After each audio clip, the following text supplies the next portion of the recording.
బంగాళాఖాతంలో ఏర్పడిన దిత్వా తుఫాన్ ప్రభావం ఉమ్మడి నెల్లూరు, చిత్తూరు, కడప జిల్లాలపై కనిపిస్తోంది. వాతావరణ శాఖ రెడ్ అలర్ట్ జారీ చేసింది. ఇవాళ రేపు కూడా అప్రమత్తంగా ఉండాలని హెచ్చరికలు జారీ చేశారు. కొన్ని చోట్ల భారీ వర్షాలు కురిసే అవకాశం ఉన్నట్లు చెప్పారు. కృష్ణపట్నం నుంచి కాకినాడ వరకు అన్ని పోర్టులో ప్రమాద హెచ్చరికలు కొనసాగుతున్నాయి. బీచ్లను మూసివేశారు. ఇక పోలీస్ కాపలా పెట్టారు. డిసెంబర్ 2వ తేదీ వరకు బీచ్లోకి పర్యాటకులను అనుమతించేది లేదని ప్రకటించారు. రైట్, ఇది అంశానికి సంబంధించి మరింత సమాచారం మా ప్రతినిధి ఒంగోలు నుంచి సుధాకర్ ఫోన్లలో అందిస్తారు. సుధాకర్, ప్రస్తుతం అక్కడ ఒంగోలులో చూసుకుంటే ప్రస్తుత పరిస్థితి ఎలా ఉంది? తుఫాన్ భారీ వర్షాల నేపథ్యంలో ప్రస్తుతం ఎలాంటి జాగ్రత్తలు తీసుకుంటున్నారు, ఏంటి? దిత్వా తుఫాన్ నేపథ్యంలో దీనిపై ఏదైతే దిత్వా తుఫాన్ ప్రభావం ప్రకాశం జిల్లాపై ఉంటుందని వాతావరణ శాఖ హెచ్చరించిన నేపథ్యంలో ఇప్పుడు జిల్లా యంత్రాంగం అయితే పూర్తిగా అప్రమత్తమైంది. ఇప్పుడు తుఫాన్ ప్రభావంతో జిల్లా వ్యాప్తంగా ఇటు భారీ నుంచి అతి భారీ వర్షాలు కురుస్తాయని వాతావరణ శాఖ హెచ్చరించిన నేపథ్యంలో జిల్లా యంత్రాంగం పూర్తిగా అప్రమత్తమైంది. దిత్వా తుఫాన్ నేపథ్యంలో ప్రజలు అందరూ అప్రమత్తంగా ఉండాలని చెప్పి జిల్లా అధికారులు అయితే సూచిస్తున్నారు.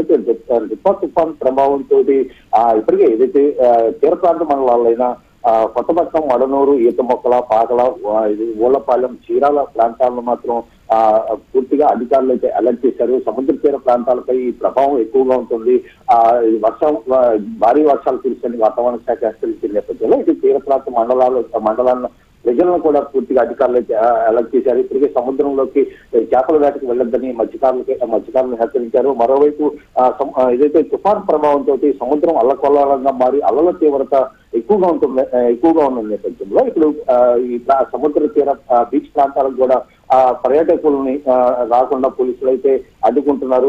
బీచ్ ప్రాంతాలకు ఎవరు రావద్దని చెప్పేసి ఇక్కడే హెచ్చరికలు జారీ చేశారు. మరోవైపు సముద్రంలోకి మత్స్యకారులు వేటకు వెళ్ళొద్దని సూచించారు. ఇది తుఫాన్ ప్రభావంతో జిల్లా వ్యాప్తంగా ఇటు మోస్తారు నుంచి భారీ వర్షాలు కురుస్తాయని చెప్పిన నేపథ్యంలో అత్యవసరం అయితే తప్ప ప్రజలు ఇళ్ల నుంచి బయటకు రావద్దు, ఇళ్లలోనే ఉండాలని, సురక్షిత ప్రాంతం ఉండాలని చెప్పి ఇటు అధికారులు అయితే సూచిస్తున్నారు. మరోవైపు భారీ వర్షాలు కురిసే నేపథ్యంలో ఇటు కాలువలు, చెరువులు, చట్టాలు నీరు ప్రవహించి దాని ప్రభావంతో వాహనాల రాకపోకలకు ఇబ్బంది లేకుండా ఇప్పటికే పోలీసులు అధికారులు అయితే చర్యలు థ్యాంక్ యూ సుధాకర్. మనకి తుఫాన్లకు సంబంధించి మాట్లాడడానికి